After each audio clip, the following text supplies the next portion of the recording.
কোটা বিলুপ্তির জন্য এত কিছু, সেই ছাত্রদের করা সরকারের উপদেষ্টা এখন কোটা চাচ্ছেন সমকামীদের জন্য। যে বৈষম্য দূর করবার জন্য মানুষ রক্ত দিয়েছে, এখানে মাঝখান থেকে আমরা দেখতে পাচ্ছি যে শয়তানের চক্ররা বৈষম্য দূর করবার নাম দিয়ে তারা সমকামিতা এখানে প্রতিষ্ঠা করবার চেষ্টায় লিপ্ত। আপনারা গতকালকের একটা নিউজ হয়তো অনেকে দেখেছেন যে কলকাতার আরজি কর হসপিটালের একজন ডাক্তার, একজন নারীর চিকিৎসক, তার প্রতি পাশবিক নির্যাতন করা হয়েছে এবং তাকে হত্যা করা হয়েছে ভারতে। এটার প্রতিবাদে ঢাকা ইউনিভার্সিটিতে একটা আয়োজন হয়েছে 16 আগস্ট রাতে, এবং সেই আয়োজনে বর্তমান অন্তর্বর্তীকালীন সরকারের একজন উপদেষ্টা, সমাজ কল্যাণ উপদেষ্টা, তিনি উপস্থিত হয়েছেন। এস মুর্শিদ ওনার নাম। তিনি সেখানে উপস্থিত হয়ে তাদেরকে বলেছেন যে তোমরা কিছু দাবি দাওয়া পেশ করো, কিছু দাবি দাওয়া দাও তোমরা, যে দাবি দাওয়াগুলো বাস্তবায়নের জন্য আমরা ঝাঁপায় পড়ব। তিনি প্রকাশ করছেন যে আমরা ঝাঁপায় পড়ব তোমাদের সেই দাবি দাওয়া বাস্তবায়ন, তোমরা সেগুলো দাও। দাবি দাওয়া তো রেডি ততক্ষণে, তিনি দিতে বলছেন এবং বলছেন যে ঝাঁপায় পড়বো আমরা। এবং তিনি আরো কিছু কথা সেখানে বলেছেন, আমি সেগুলোতে আর যাচ্ছি না। তার পুরো কথার খোলাসা হলো যে পুরা তার কাছে যে সরকারি শক্তি আছে, তার পুরো ডিপার্টমেন্ট ঝাঁপায় পড়বে সেগুলো বাস্তবায়ন করবার জন্য। শুধু তাদেরকে উৎসাহ দিচ্ছেন, তিনি অনুপ্রাণিত করছেন যে তোমরা সেগুলো দাও। তারা দিয়েছে। তারা কি দিয়েছে? 13টা দফা বা দাবি দিয়েছে। এই 13টা দফা দাবির ভিতরে আমি যদি একটু পড়ে শোনাবার চেষ্টা করি, এর ভিতরে একটা দাবি ছিল 3 নম্বরের, সেটা হলো ধর্ম, গোত্র এবং বর্ণের ঊর্ধ্বে গিয়ে প্রতিটি লিঙ্গের মানুষের সম্পত্তিতে সমান অধিকার দিতে হবে। এটা আমাদের প্রচলিত আইন বিরুদ্ধ যেমন, তেমনি এদেশের সংখ্যাগরিষ্ঠ মানুষ মুসলমানদের কোরআনে কারিমের সুস্পষ্ট বিধানের হুবহু বিপরীত। এর আগে বিভিন্ন সরকার যেটা চেষ্টা করেছে, করতে পারে নাই। এখন বৈষম্য দূর করবার নাম দিয়ে কলকাতায় হয়েছে কি, আর তারা দাবি করছে কি? কলকাতায় হয়েছে একজন নারী চিকিৎসক পাশবিক নির্যাতনের শিকার হয়েছেন, তাকে খুন করা হয়েছে। পৃথিবীতে মুসলমানরা নারীদের অধিকার নিয়ে যখন কথা বলেছে, তখন আজকালকার নারীবাদীদের জন্ম হয় নাই। মুহাম্মদ সাল্লাল্লাহু আলাইহি সাল্লাম যখন নারী অধিকার নিয়ে কথা বলেছেন, তখন এই নারীবাদীদের 14 গোষ্ঠীর কারোর জন্ম হয় নাই। যেখানে মেয়ে হিসেবে জন্মগ্রহণ করলে জীবন্ত পুঁতে ফেলা হতো, যেখানে মেয়ে হিসেবে জন্মগ্রহণ করা অপরাধ ছিল, সেই সমাজে নারীকে শুধুমাত্র মুক্তই করেননি নবী সাল্লাল্লাহু আলাইহি সাল্লাম, শুধুমাত্র মৃত্যুর হাত থেকে রক্ষাই করেননি, নারীকে আকাশের উচ্চতায় তুলে দিয়ে গেছেন। কোন বাবা মা যদি 2টি কন্যা সন্তানকে সঠিকভাবে যথাযথভাবে লালন পালন করে, তার জন্য জান্নাতের গ্যারান্টি দিয়েছেন। তার বিপরীতে 1 ডজন ছেলে সন্তান পালন করলেও এই সুসংবাদের কথা নবী সাল্লাল্লাহু আলাইহি সাল্লাম বলেন নাই। তো সেই মুসলমানদেরকে যদি নারীদের অধিকারের সবক শুনাতে আসা হয়, তো সেটা দুর্ভাগ্যজনক বিষয় ছাড়া কিছু না। ভাইরা আমার, এখানে আপনারা দেখতে পাচ্ছেন হয়েছে একজন নারী চিকিৎসকের প্রতি জুলুম নির্যাতন, সেটার প্রতিবাদ হবে, কিভাবে তার জুলুম থেকে রক্ষা করা যায় সেটা বলা হবে। দাবি হচ্ছে কি দেখেন, প্রায় সবগুলো দাবি সম্পূর্ণ অপ্রাসঙ্গিক। তার মানে একটা সুনির্দিষ্ট এজেন্ডা বাস্তবায়ন করবার জন্য ইচ্ছাকৃতভাবে অপ্রাসঙ্গিকভাবে এই সমস্ত দাবিগুলো তারা তুলে আনছে। এর ভিতরে একটা হলো দেখেন, যেটা বললাম, ধর্ম, গোত্র, বর্ণের ঊর্ধ্বে উঠে, মানে কোরআনের বিধানকে সাইডে রেখে বাদ দিয়ে সকল লিঙ্গের মানুষের সম অধিকার। এখানে একটা জিনিস দেখেন, সকল লিঙ্গের মিনিংটা কি? সকল লিঙ্গ মানে কি? নারী পুরুষ?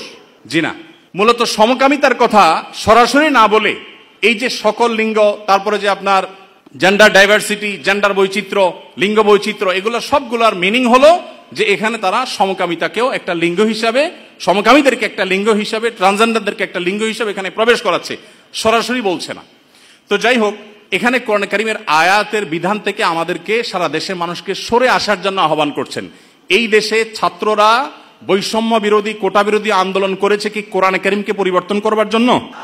কোরআনের বিধানকে উল্টাবার জন্য মুসলমানরা রক্ত দিয়েছে? কিন্তু তারা তো সে দাবি করছে। আমাদের ছাত্রদের, আমাদের মুসলমানদের রক্তকে তারা কিসের বিনিময়ে বিক্রি করছে দেখেন। দ্বিতীয় দাবি দেখেন, ইউনিফর্ম ফ্যামিলি কোড চালু এবং তার বাস্তবায়ন করতে হবে। এটার সহজ কথা হলো যে মুসলিম পারিবারিক আইন যেটা আছে এটা তুলে দিতে হবে, এবং তারা যে সমাজ চায় সেই সমাজ সজাগ কথা বাস্তবায়ন করতে হবে, যেটা এদেশের সংখ্যাগরিষ্ঠ মানুষের চিন্তা, দর্শন, মূল্যবোধের পরিপন্থী। 4 নম্বর, এটা 5 নম্বর দফা হলো এখানে সন্তানের অভিভাবকত্বের আইন পরিবর্তন করতে হবে। নারীকে সন্তানের অভিভাবকত্ব দিতে হবে। কোরআন পুরুষকে, বাবাকে অভিভাবকত্বের দায়িত্ব দিয়েছে এবং সেটা আমাদের সমাজে প্রতিষ্ঠিত, এটা আমাদের সমাজের সংস্কৃতি, এটা এদেশের মানুষের আবহমান কাল থেকে আসা সংস্কৃতি, এটাকে পরিবর্তন করে ফেলতে হবে। দেখুন, এগুলো এতটা অপ্রাসঙ্গিক এই সমাজে যে এগুলো নিয়ে এদেশের মানুষের কোনো কনসার্ন নাই, কিন্তু তাদের কনসার্ন আছে। 7 নম্বর হলো নারী, আদিবাসী, প্রতিবন্ধী এবং ভিন্ন লৈঙ্গিক পরিচয়ের মানুষকে, দেখেন নারী আসছে, আদিবাসী আসছে, প্রতিবন্ধী আসছে, এরপরে আবার নারীর পরে আবার ভিন্ন লৈঙ্গিক পরিচয়ের মানুষ বলতে কি বোঝানো হয়? পুরুষ এবং মহিলা ছাড়া ভিন্ন লিঙ্গ এর পরিচয় দেয় যারা, তারা কারা?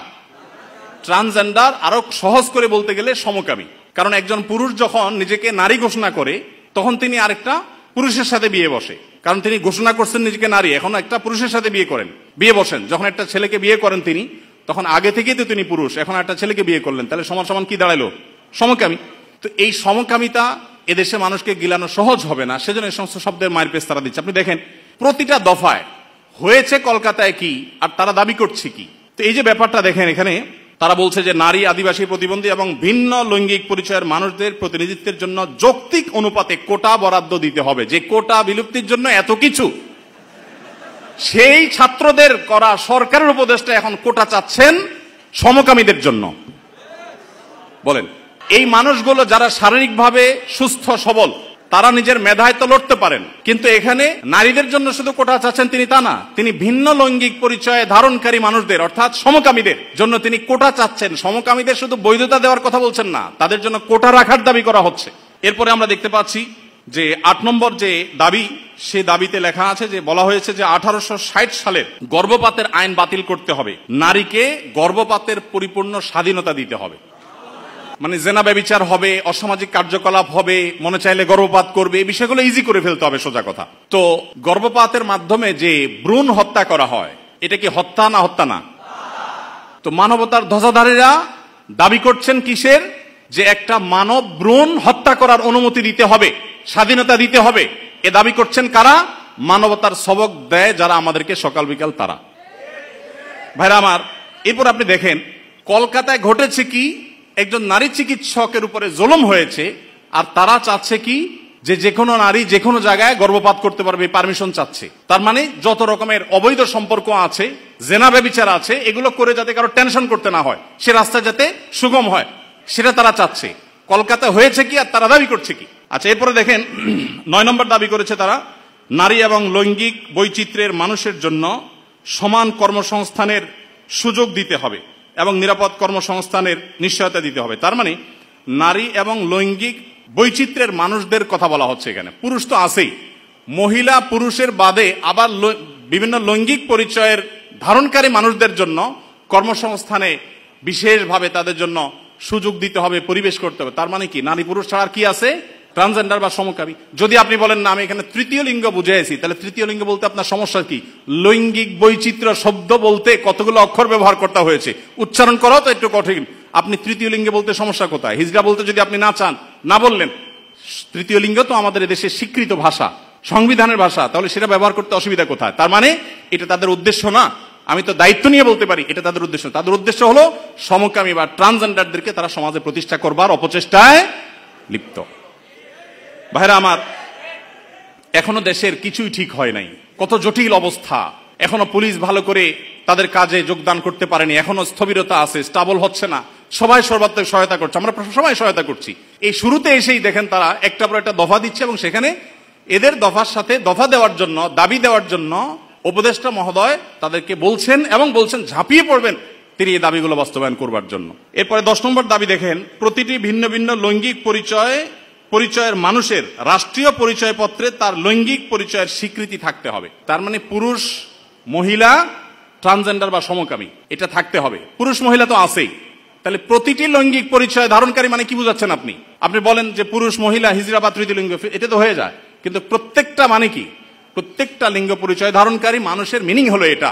বিগত আমলে আমাদের স্কুলে, এমনকি আলিয়া মাদ্রাসার পাঠ্যপুস্তকে যে পাতায় পাতায়, লাইনে লাইনে, পৃষ্ঠায় পৃষ্ঠায় যে সমকামিতার কুশিক্ষা, এই অপসংস্কৃতি এবং বস্তা পচা সস্তা এই চিন্তাধারা এবং বিকৃত ব্যবস্থাপনাকে যারা এই সমাজে পুশ করার চেষ্টা করছে, আমাদের সমাজে এর বাইরে হাজারটা বিষয় আছে, সেগুলো নিয়ে তাদের কোনো মাথা ব্যথা নেই। আবার সেই একই জিনিসের পদধ্বনি আমরা এখনই শুনতে পাচ্ছি। ভাইরা আমার, 11 নম্বর দাবি ছিল তাদের, সব ধরনের লৈঙ্গিক বৈষম্যকারী আইন বাতিল করতে হবে। সব ধরনের লৈঙ্গিক বৈষম্যকারী আইন বাতিল করতে হবে। ওই যে মেয়েদের, ছেলেদের মিরাসের যে আইন আছে সেটা বাতিল করতে হবে। তারপরে যায়া আপনার সমকামীদের বিরুদ্ধে আমাদের দেশে আইন রয়েছে, আপনারা জানেন, সমকামিতা লিপ্ত হলে 2 বছর কারাদণ্ডের কথা বলা আছে, সেগুলো বাতিল করতে হবে। এই যে দাবিগুলো আছে আপনারা এবার মিলান যে কলকাতাতে একজন নারী চিকিৎসক তিনি জুলুমের শিকার হয়েছেন, তার সেই জুলুমের বিরুদ্ধে সর্বকণ্ঠে আমরা শতকণ্ঠে প্রতিবাদ জানাবো, কিন্তু এখানে প্রতিবাদ জানাতে গিয়ে দাবি যেগুলো তোলা হচ্ছে সবগুলো হলো সমকামী এবং ট্রান্সজেন্ডারদের জন্য দাবি। এই যে ষড়যন্ত্র, এটা আমাদের দেশে নতুন না। যারাই যখন আসে বিদেশিদের টাকা পয়সা ফান্ড পেয়ে তারা সেগুলোকে এই দেশে পুশ করার অপচেষ্টায় লিপ্ত থাকে। তারা জানে না এদেশের ওলামায়ে কেরাম তাদের শেষ রক্তবিন্দু থাকা পর্যন্ত এই সকল অনাচারের বিরুদ্ধে তারা কথা বলে যাবেন। এদেশের ওলামায়ে কেরাম এদেশের দিনদার মানুষের কোনোদিন এটা বাস্তবায়ন হতে দিবে না। মালয়েশিয়ানরা যদি সমকামীদের যে সিম্বল, তাদের যে রংধনুর সিম্বল, সেই কালারগুলো, সেই 6 কালার, এগুলো যদি কেউ কোনো পোশাকে, আশাকে, ঘড়িতে, কোনো কিছুতে ধারণ করে, আমি যদি ভুল না বলে থাকি, না জেনে থাকি, তাহলে 3 বছর কারাদণ্ডের কথা বলা আছে। তো মালয়েশিয়ান গভর্নমেন্ট যদি এটার বিরুদ্ধে এত শক্ত অবস্থানে থাকার পরেও তারা উন্নতির চরম শিখরে পৌঁছে যায়, আমরা তাদের কাছে চাকর হওয়ার জন্য লালায়িত থাকি, তাহলে এরা আমাদেরকে কোথায় নিয়ে যেতে চায়?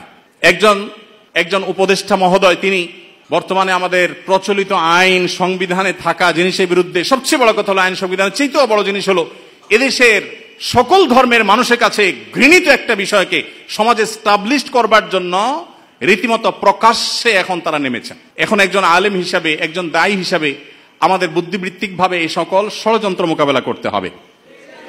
আমরা এদেশের বৈষম্যের বিরুদ্ধে, যত প্রকার বৈষম্য আছে সেই বৈষম্যের বিরুদ্ধে ওলামায়ে কেরাম কথা বলেছেন। সবচেয়ে বেশি বৈষম্যের শিকার তো আলেম সমাজের দেশে।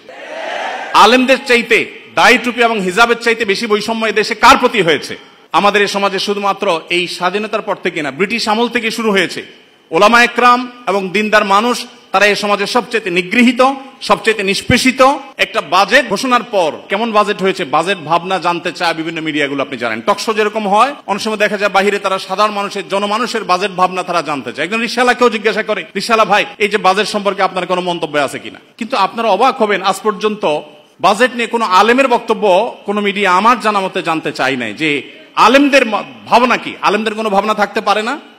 এদেশে 3.25 লক্ষ মসজিদ, 3.25 লক্ষ মসজিদের প্রত্যেকটা মসজিদে যদি 150 করে মুসল্লি থাকে, তাহলে 3.25 লক্ষ মসজিদের ইমাম সাহেবরা, আলেমরা তারা কমপক্ষে 4 কোটি মানুষের নেতৃত্ব দিচ্ছেন। এত বিশাল জনগোষ্ঠীর মানুষকে ইগনোর করতে করতে করতে করতে আপনারা একেবারে দেয়ালে পিঠ ঠেকিয়ে দিয়েছেন।